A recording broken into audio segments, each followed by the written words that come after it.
तो ओके, जो कल हमारा जो टॉपिक चल रहा था, वो चल रहा था सब ग्रुप। सब ग्रुप में हमने कहा था कोई भी ग्रुप सब ग्रुप होता है, कोई भी सबसेट एच अगर कोई सबसेट है और इस सबसेट को मैं सब ग्रुप कहूंगा किसका, जी का। जी अपने आप में क्या है, ग्रुप है। वो इज बाइनरी ऑपरेशन कब कहूंगा, जब एच इट सेल्फ क्या बन जाए, ग्रुप बन जाए। ग्रुप बनने के लिए चार प्रॉपर्टी क्या हो जाए, सेटिस्फाइड। अब हम डायरेक्ट बहुत पढ़ दिया हमने, ग्रुप को भी, सब ग्रुप को भी और सब ग्रुप भी हमने पढ़ दिया है। तो अब हम डायरेक्ट कि किसी ग्रुप के पास नंबर ऑफ सब ग्रुप कितने होंगे यदि वो जेड फॉर्म का हो। जेड फॉर्म, यहाँ पे चाहे एडिशन का सिंबल हो या मल्टीप्लाई का सिंबल हो, तो देखते हैं कि इसके पास कितने कितने जेड फॉर्म का होगा। तो इसके पास देखते हैं नंबर ऑफ सब ग्रुप कितने होंगे। अगर इस फॉर्म का ग्रुप है तो इसके पास जो नंबर ऑफ सब ग्रुप होते हैं वो टॉ एन के बराबर होता है। और टॉ एन को मैंने सबसे पहले ही आपको टॉ एन फंक्शन को डिफाइन कर दिया था। सपोज मेरे पास Z12 है, ये ग्रुप दे रखा है Z12। अब यहाँ पे उसने मेंशन नहीं करा है प्लस साइन है या मल्टीप्लाई, बट जेड में दे रखा है। तो जेड एन के लिए ये फॉर्मूला यूज होगा। तो मैं डायरेक्टली जानता हूँ कि ऑर्डर ऑफ जेड एन कितना है, जेड एन का मतलब है एन। तो ऑर्डर ऑफ Z12 कितना होगा, 12। यानी एन की वैल्यू कितनी है, 12। अब फाइव 12 निकालना है, फाइव 12। तो फाइव 12 कैसे निकालते हैं, सबसे पहले इस n बराबर 12 को प्राइम फैक्टर में मल्टीप्लाई करो। 2 क्रॉस 2 क्रॉस 3। अब 2 बार आ रहा तो ये इसे लिखेंगे 2 का स्क्वायर मल्टीप्लाई 3। अब हम जानते हैं कि जो इनकी पावर होती है p की power a1 into Q, p की पावर a2, जो इनकी पावर है, इनके साथ एक वन को ऐड करो और फिर मल्टीप्लाई करो। तो यहां से मुझे पता लग गया 2 की पावर कितनी है, 2। तो 2 + 1 और a2 की वैल्यू है 1 + 1। तो यानी यहां से कितना निकला, 3 × 2 बराबर 6। यानी इस Z12 के पास 6 सब ग्रुप होंगे। कितने सब ग्रुप होंगे, 6 सब ग्रुप होंगे। अब वो कौन कौन से होते हैं, तो वो होते हैं जो 12 को डिवाइड करने वाले 1 से लेकर 12 तक के नंबर हैं। तो 12 को डिवाइड करने वाले नंबर कौन कौन है, तो एक तो 1 करता है डिवाइड, 2 भी डिवाइड करता है 12 को, 3 भी डिवाइड करता है, 4 भी डिवाइड करता है, 6 भी डिवाइड करता है, और 12 खुद को डिवाइड, हर एक नंबर खुद को डिवाइड करता है। तो ये कितने हुए, 1 2 3 4 5 6। यानी इतने सब ग्रुप होंगे, कितने, 6। और इन ऑर्डर का ही एग्जिस्ट करेगा, यानी इन ऑर्डर का ही एग्जिस्ट करेगा। तो जैसे 1 ऑर्डर का ग्रुप एग्जिस्ट करेगा, 2 ऑर्डर का ग्रुप एग्जिस्ट करेगा, 3 ऑर्डर का ग्रुप एग्जिस्ट करेगा, 4 ऑर्डर का ग्रुप एग्जिस्ट करेगा, 6 ऑर्डर का ग्रुप एग्जिस्ट करेगा, 12 ऑर्डर का ग्रुप एग्जिस्ट करेगा। किसका लिए, Z12 का। यानी Z1 का मतलब होगा ऐसा ग्रुप जिसके अंदर एक एलिमेंट हो। तो ये है एडिशन के रिस्पेक्ट में, ये लेंगे हम। सपोज अगर मैं एडिशन के लिए ले रहा हूं, Z2 की बात करूं तो Z2 में क्या होगा, Z2 में 0 1। अगर मैं Z3 की बात करूं तो इसमें कितना होगा, इसमें कितना होगा, Z3 में बात करूंगा तो Z3 में आपका आएगा 0 1 2। ये भी Z4 की बात करूंगा 0 1 2 3। और इसके बाद Z6 होगा उसका आएगा 0 1 2 3 4 5। और Z12 में खुद ही ग्रुप आ जाएगा 0 से लेकर 11। तो ये वो सब ग्रुप होंगे जो Z12 के सब ग्रुप होंगे। और हर एक में आपको अगर कोई चीज कॉमन दिख रही है तो देख सकते हैं, जो कॉमन चीजें से मैं रेड पेन से वो कर देता हूँ, 0। इसमें भी है, इसमें भी है, इसमें भी है, इसमें भी है, इसमें भी है और इसमें भी है। यानी 0 एक ऐसा एलिमेंट है एडिशन में जो आइडेंटिटी है। अब बात करें 1 का इनवर्स, तो 1 का इनवर्स 1 खुद है, क्योंकि एक ऐसा ग्रुप होता है Zn मॉडुलो ग्रुप। हम जानते हैं मॉडुलो में एडिशन क्या होता है, a प्लस बी, यहाँ पे n इक्वल टू r। अब मुझे पता है 1 के साथ में क्या ऐड करूं, 1 ही करना पड़ेगा, क्योंकि जब दो ही एलिमेंट है आंसर आपका रिमाइंडर आ जाए 0, आइडेंटिटी कितने 0, तो यानी 1 के इनवर्स खुद 1 ही हो गया ना इस टाइम, बाई 2। ये जो यहाँ पे है ये, तो ये आपको याद रखना होता है। तो प्लीज आप जब भी इस टाइप के क्वेश्चन करोगे तो आपको ये आंसर याद रखना है। तो आपका दूसरा काम है Z12 का हर एक एलिमेंट का इनवर्स फाइंड करना अंडर मॉडुलो 12। तो एक तो ये सब ग्रुप हो गया। अब सेकंड आपको क्या करना है, सेकंड आप खुद करोगे, Z30 के लिए आप निकालोगे नंबर ऑफ सब ग्रुप, Z15 के लिए निकालोगे, Z13 के लिए निकालोगे कि नंबर ऑफ सब ग्रुप कितने होते हैं इनमें। तो ये आपका काम है, एक बार प्लीज इन क्वेश्चनों को करना और कोशिश करना कि इन क्वेश्चनों का आंसर आप फाइंड कर सको। ये काफी इंपॉर्टेंट फॉर्मूला होता है जो आपका हमेशा काम आएगा जब भी आप क्या करोगे, सॉल्यूशन फाइंड करोगे। अब एक और चीज आपको अगर याद हो, मैंने आपको एक यूएन ग्रुप भी सिखाया था। तो यूएन का ऑर्डर किसके बराबर होता है, ऑर्डर ऑफ यूएन किसके बराबर होता है, ये होता है फाई एन के बराबर।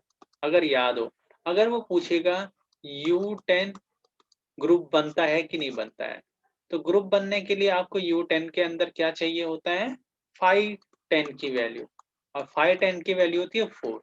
यानी U10 के अंदर वो सारे एलिमेंट आएंगे जो GCD 1 रखते हो 10 के साथ। तो एक तो 1 आएगा क्योंकि ये मल्टीप्लिकेटिव ग्रुप है तो आइडेंटिटी 1 ही होगी। उसके बाद आएगा 3, उसके बाद 5, उसके बाद 7, सॉरी 5 नहीं आएगा, 5 और 10 का एलसीएम कितना होता है, 5 होगा, सॉरी GCD, और 9। तो ये वो सारे एलिमेंट हैं। ये ग्रुप है मल्टीप्लिकेटिव मॉडुलो 10। क्या 10 के अंदर ये है, तो अब पूछता है कि 3 का ऑर्डर कितना होगा, 7 का ऑर्डर कितना होगा, 9 का ऑर्डर कितना होगा। ग्रुप का ऑर्डर निकला 4, तो किसी भी एलिमेंट का ऑर्डर 4 से ज्यादा नहीं हो सकता है। अब देखता हूं, मुझे पता है E की वैल्यू है मेरे पास 1, identity sorry order of identity कितना है 1, क्योंकि 1 का ऑर्डर 1 होगा। अब 3 का ऑर्डर कितना करूं, 3 की पावर कितना करूं कि आंसर आपका 1 आए। और दूसरा 3 के साथ में क्या मल्टीप्लाई करूं, यहाँ पे क्या B लूं, B की चॉइस यही है कि आंसर 1 आए। ये इनवर्स निकालने का फॉर्मूला ये होता है, ऑर्डर ऑफ एलिमेंट निकालने का फॉर्मूला ये है। तो कोशिश करते हैं समझने का इस क्वेश्चन को। 3 की पावर कितना करूं, 3 मतलब यहाँ पे ए कर देता हूं, अभी 3 के लिए काम कर रहे हैं। तो 3 की पावर देखते हैं, 1 करूंगा तो 3 ही रहेगा, 3 2 जा करूंगा, 3 का स्क्वायर करूंगा तो 9, को 10 से डिवाइड करूंगा तो रिमाइंडर 9 रहेगा। 3 की पावर 3 करूंगा तो 27 होगा, 27 को डिवाइड करूंगा मैं 10 से तो कितना आएगा, आंसर 7 आएगा। अगेन 3 के पावर 4, पावर बढ़ाते जाना है, तो ये 81 आया। अब मैं डिवाइड करूंगा 10 से तो आंसर आएगा 1, यानी आइडेंटिटी मिल गई। यानी 3 की पावर 4 करने पे आंसर 1 आया। तो यहाँ से इंप्लाइज होगा कि ऑर्डर ऑफ 3 कितना आया, 4। सिमिलरली 7 का ऑर्डर, तो 7 का ऑर्डर भी 7 की पावर 4 करने पे ही क्या निकलता है, ऑर्डर निकलता है। तो 7 की पावर 4 करने पे 1 निकलता है। अगेन ऐसे ही 9 का ऑर्डर 2 होता है, क्यों, 9 के स्क्वायर कितना होता है 81, इसका ऑर्डर 2। अब यहां से क्या सीखने को मिलता है देखते हैं। यहां से 1 का ऑर्डर 1 है, यानी 1 का इनवर्स 1 ही है।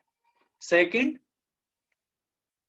3 के साथ क्या मल्टीप्लाई करूं कि 1 आए, तो 3 के साथ मैं अगर 7 मल्टीप्लाई करूंगा तो 7 तियां 21, और 21 को अगर जब मैं 10 से डिवाइड करूंगा तो 1, यानी यहाँ से मीनिंग निकला क्या 3 का इनवर्स 7 है और 7 का इनवर्स 3 है, बट 9 के साथ मुझे 9 ही का मल्टीप्लाई करना पड़ेगा, तो इस कंडीशन में इसका इनवर्स कितना आएगा 1 के बराबर, यानी 9 का इनवर्स 9 ही है। तो एक और चीज याद रखना, जब भी जिस एलिमेंट का ऑर्डर 2 होता है उसका इनवर्स खुद वही होता है, यानी ए इनवर्स की वैल्यू खुद एलिमेंट ही होता है। तो ये काफी इंपॉर्टेंट है, जिस भी एलिमेंट का ऑर्डर क्या होता है 1 होता है, सॉरी 2 होता है, उसमें वही एलिमेंट उसका सेल्फ इनवर्स होता है, आइडेंटिटी को छोड़ के। और एक और चीज काफी इंपॉर्टेंट चीज है, यदि कोई ग्रुप अबेलियन ग्रुप है, गजब की चीज बता रहा हूं, इसे मिटा देता हूं। यदि कोई group if G is abelian group, then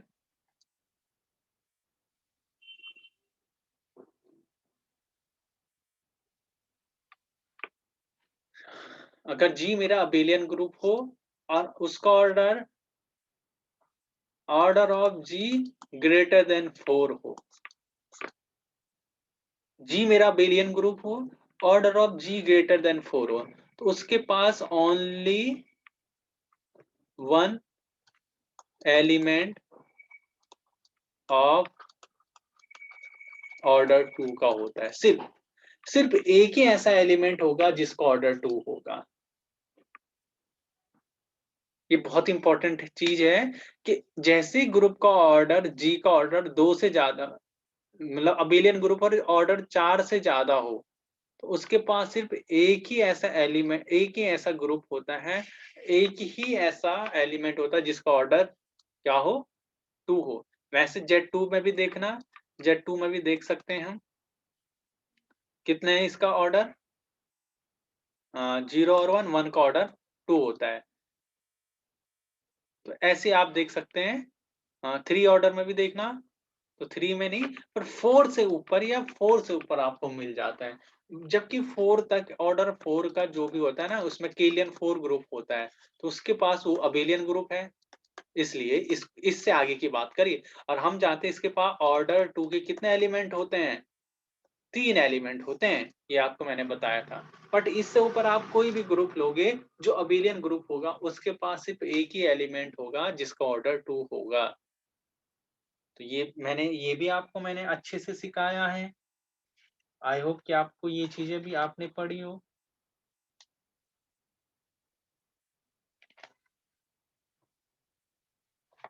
ऐसी आप कोशिश करना U15 निकालने का, U15 और U19 इनको निकालने की कोशिश करना।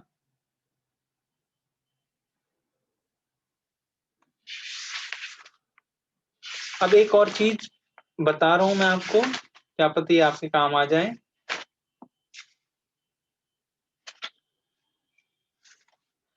एक होता है आ,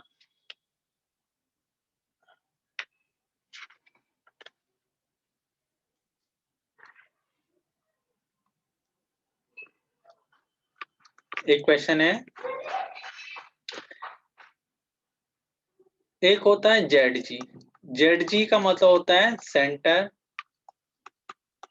ऑफ ग्रुप, इसको अलग से बताते हैं, centre of,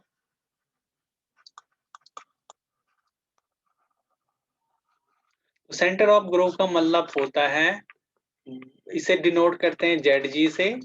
centre of group का मतलब होते हैं कि वो सारे एलिमेंट आएंगे जो AX बराबर BX, AX बराबर XB, और ये कौन से होते हैं कम्यूटेटिव प्रॉपर्टी।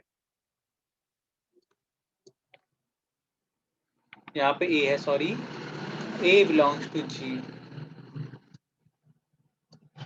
तो वो सारे x जो ग्रुप के हर एक एलिमेंट के साथ कम्यूट कर रहे हो, उनका जो कलेक्शन होता है वो सेंटर ऑफ ग्रुप में जाता है। सेंटर ऑफ ग्रुप में वो एलिमेंट जाते हैं जो ग्रुप के हर एक एलिमेंट के साथ कम्यूट करें, यानी जो ग्रुप के ईच एलिमेंट के साथ कम्यूटेटिव हो, कम्यूट करे। कम्यूट करने का मतलब है ए एक्स बराबर क्या हो, एक्स ए हो। ये कंडीशन अगर सेटिस्फाइड होती है तो वो एलिमेंट कहाँ जाएगा, सेंटर में जाएगा। तो इससे एक रिजल्ट लिखा रहा हूं, इंपॉर्टेंट रिजल्ट है, रिजल्ट याद रखना है। पहला रिजल्ट कि यदि या if G is abelian group, G अगर मेरा अबिलियन ग्रुप होगा तो इसका मतलब क्या है, यदि ऑर्डर ऑफ G मेरा अबिलियन है और इसका ऑर्डर n है, तो जो सेंटर ऑफ G होगा ना, उसका ऑर्डर भी n ही होता है। देखना ध्यान से, देखो कितना गजब का इंपॉर्टेंट रिजल्ट है। यदि मेरा G अबिलियन ग्रुप है और G का ऑर्डर n है, तो उसके सेंटर ऑफ ग्रुप में भी कितने एलिमेंट जाएंगे, n। Second important reason, if G is non abelian group of order p की पावर क्यूब फॉर्म हुआ। यदि ऑर्डर ऑफ G p की पावर क्यूब का हो और कैसा ग्रुप हो, नॉन अबेलियन, बहुत ध्यान से देखना है। तो इसका सेंटर ऑफ G कितना आता है, ओनली p, ओनली p होता है, ये ध्यान देना है। यदि आपका group if G is non abelian group of order p की क्यूब होगा, तो उसके सेंटर में सिर्फ p एलिमेंट ही जाएंगे। नेक्स्ट रिजल्ट सेंटर से रिलेटेड, ताकि रिजल्ट आपको याद होगा तो क्वेश्चन आप कर सकते हैं। यदि if G is cyclic group, G मेरा साइक्लिक ग्रुप होगा तो उसका सेंटर ZG भी क्या होगा, साइक्लिक ग्रुप होगा, साइक्लिक सब ग्रुप होगा। अगर मेरा G साइक्लिक ग्रुप है तो ZG भी साइक्लिक होगा और इसमें भी उतने ही नंबर ऑफ एलिमेंट रहेंगे। अगर ऑर्डर ऑफ G बराबर अगर n है तो इसमें भी n ही एलिमेंट आएंगे अगर साइक्लिक ग्रुप है। सबसे इंपॉर्टेंट जो इंपॉर्टेंट की पॉइंट है, ZG ऑलवेज अबेलियन ग्रुप होता है, ऑलवेज अबेलियन ग्रुप होता है। तो ZG ऑलवेज अबेलियन ग्रुप हो, चाहे G नॉन अबेलियन क्यों ना हो।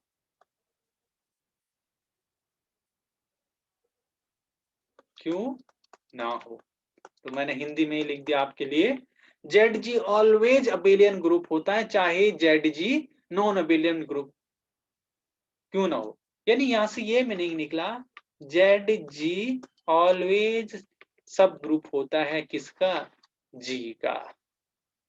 ये तो पता लग गया। नॉन अबेलियन हुआ क्या हुआ, सब ग्रुप तो होगा G का, G ग्रुप तो होता ही है, नॉन अबेलियन का मतलब कम्यूटेटिव लॉ होल्ड नहीं हो रहा। तो यहां से ये चीज पता लगा कि ZG ऑलवेज सब ग्रुप होता है किसका, G का। तो अगर मेरा ZG साइक्लिक होगा तो पक्का सेंटर ऑफ ग्रुप भी साइक्लिक होगा, अबेलियन होगा ही होगा, अबेलियन तो होगा ही होगा। तो ये बहुत इंपॉर्टेंट प्रॉपर्टी है, ये आपको काम आएंगे और ये आपके सारे क्वेश्चन का आंसर दे देगा। तो ऐसे कौन कौन से एलिमेंट होते हैं जो कम्यूट करते हैं, उसे हम अच्छे से पढ़ेंगे और कोशिश करेंगे समझने का कि आपका हर एक क्वेश्चन सॉल्व हो जाए। एक और होता है, एक होता है सेंट्रलाइजर ऑफ एनी एलिमेंट, या इसे नॉर्मलाइजर भी बोलते हैं। तो एक और डेफिनेशन पढ़ते हैं, सेंट्रलाइजर या नॉर्मलाइजर। सेंटर ऑफ ग्रुप अलग है, सेंट्रलाइजर और नॉर्मलाइजर। इसको भी पढ़ते हैं अच्छे से। सेंट्रलाइजर और नॉर्मलाइजर एक ही होता है, और सेंटर ऑफ ग्रुप और ये दोनों हल्का सा डिफरेंस होता सेम है। तो इसमें क्या होगा, अगर आपके पास लेट एक एलिमेंट जी में बिलोंग कर रहा हो, तो हम क्या कहते हैं, the centralizer of any element, centralizer of any element A is defined by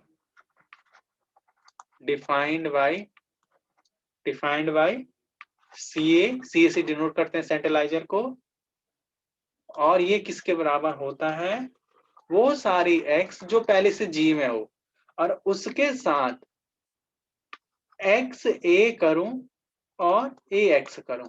तो यहाँ पे देखो, यहाँ पे ये कंडीशन था, जबकि सेंटर और जी में कम्यूट करने चाहिए हर एक एलिमेंट, तो वो x आ रही, वो x सेंट्रलाइजर में जा रहे थे जो ax बराबर x a कर रहे थे, और यहाँ पे a कहाँ से था, g से। यहाँ सिर्फ ये लिखा था, यहाँ वो x g में है जो इस कंडीशन के साथ मल्टीप्लाई कर रहे हैं, और a ऑल्सो कहाँ है, g में।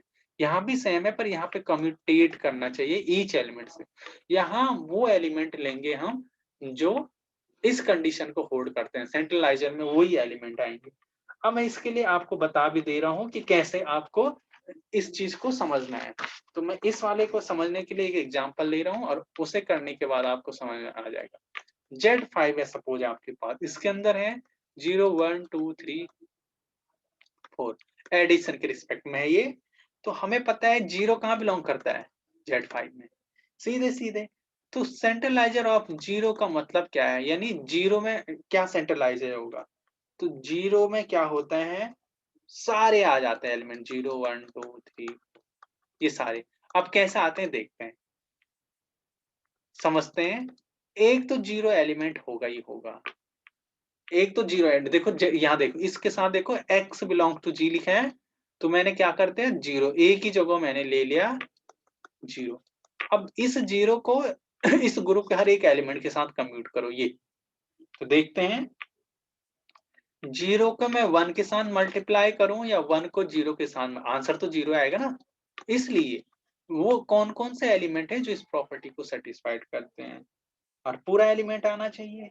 सेकंड, जीरो को मैं टू के साथ मल्टीप्लाई करूं या टू को जीरो के साथ, कंडीशन होल्ड हो रही है, यानी ये टू एलिमेंट आ जाएगा इसमें।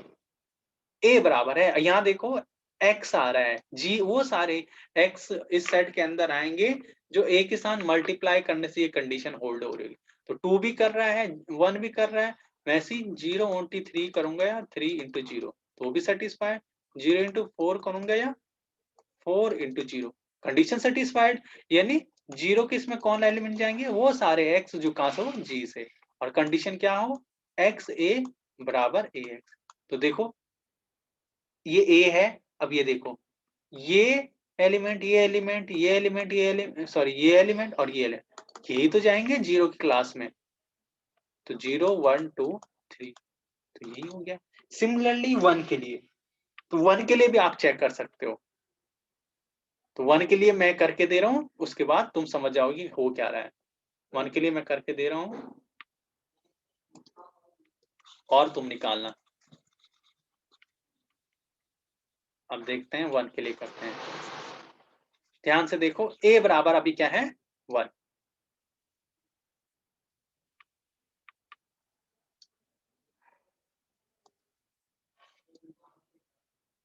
ए बराबर वन है, लो ए बराबर हो, तो वन के साथ जीरो मल्टीप्लाई करूं, जीरो के साथ one, condition fulfil. Sorry add करूं, प्लीज ऐड का है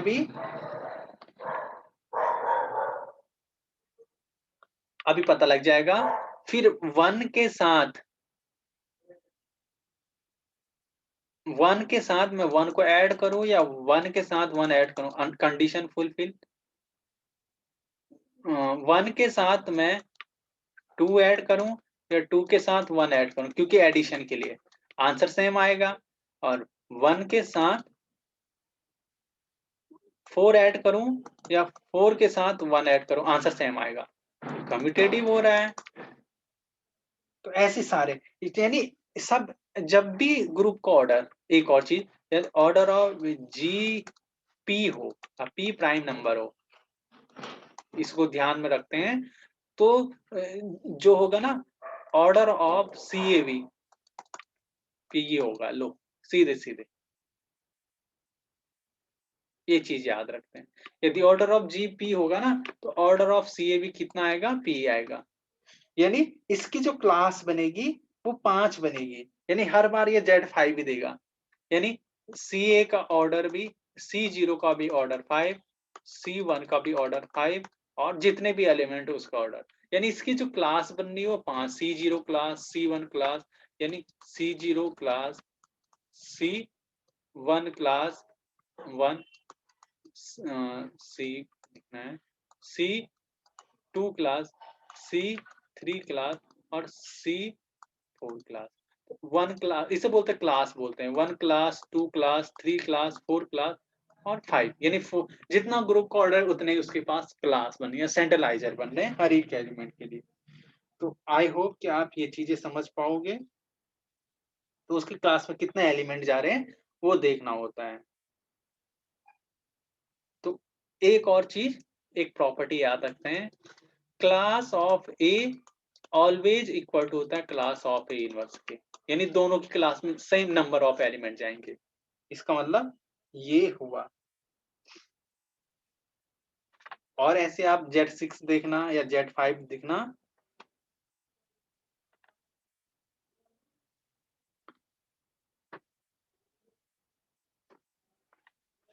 एक इंपॉर्टेंट रिलेशन होता है, वो रिलेशन लगते हैं, और इसे आज यहीं पे फिनिश करते हैं। अभी हमने सेंटर ऑफ ग्रुप पढ़ा, और क्या पढ़ा, सेंट्रलाइजर, सेंट्रलाइजर ऑफ एलिमेंट, ये एलिमेंट पढ़ा, ये सेंटर ऑफ ग्रुप पढ़ा, ये सेंट्रलाइजर ऑफ एलिमेंट, ये एलिमेंट के लिए काम करते हैं, ये ग्रुप के लिए काम करते हैं। तो इन दोनों के बीच में रिलेशन क्या होता है, relation, relation between C Z G and C A, A element है, इन दोनों के, जी होता है यहाँ पे, इन दोनों में क्या रिलेशन होता है। तो जो सेंटर ऑफ ग्रुप होता है ना, सेंटर ऑफ जी में, वो सारे क्लास का इंटरसेक्शन आता है, जो ए मेरा कहाँ बिलोंग कर रहा है, जी में, और क्लास ऑफ ए इक्वेशन। जैसे अभी मैंने Z5 लिया था, तो Z5 में देखो, क्लास 0 इक्वल टू है क्लास, इसके क्लास 0 इक्वल टू है क्लास 1 के, क्लास 1 इक्वल टू है क्लास 2 के, क्लास 2 इक्वल टू है क्लास 3 के, और क्लास 3 इक्वल टू है क्लास 4। ये सारे सेम है, और इन सब में एलिमेंट क्या है, 0 1 2 3 4 5, सब में यही है। तो इनके इंटरसेक्शन में, जेड जी के इंटरसेक्शन में क्या जाएगा, इंटरसेक्शन जाएगा किनका, इन सब का, सी, यानी इंटरसेक्शन क्या होगा, सी ए। इसका मतलब C0 का इंटरसेक्शन, C1 का इंटरसेक्शन, और C2 का इंटरसेक्शन, फिर C3 का इंटरसेक्शन, फिर C4 का इंटरसेक्शन, और सब में सेम नंबर ऑफ एलिमेंट है ये। तो यानी ये सारे के सारे कहाँ है जाएंगे एलिमेंट, 0 1 2 3 4 5। तो ये सारे के सारे एलिमेंट कहाँ चले गए, सेंटर में। तो ऑर्डर ऑफ जेड जी भी कितना आ गया, हाँ, Z G, order of Z G कितना आया, 5। मैंने कहा भी था, जब भी ग्रुप का ऑर्डर प्राइम होगा तो ये साइक्लिक ग्रुप होगा, तो साइक्लिक होगा तो अबेलियन होगा। और अगर कोई ग्रुप अबेलियन होता है, फाइनाइट ऑर्डर का ग्रुप है, फाइनाइट ऑर्डर का ग्रुप है अबेलियन, साइक्लिक है तो अबेलियन होगा, और फाइनाइट ऑर्डर का ग्रुप है तो उसके सेंटर में भी पूरा का पूरा ग्रुप चले जाता है। ये देख लो, सेंटर में वो ही गया, और हमने इसकी हेल्प, रिलेशन की हेल्प से भी इसी कर दिया। आई होप कि आपको ये चीज़ें समझ में आया होगा और आज के लिए इतना ही रखते हैं।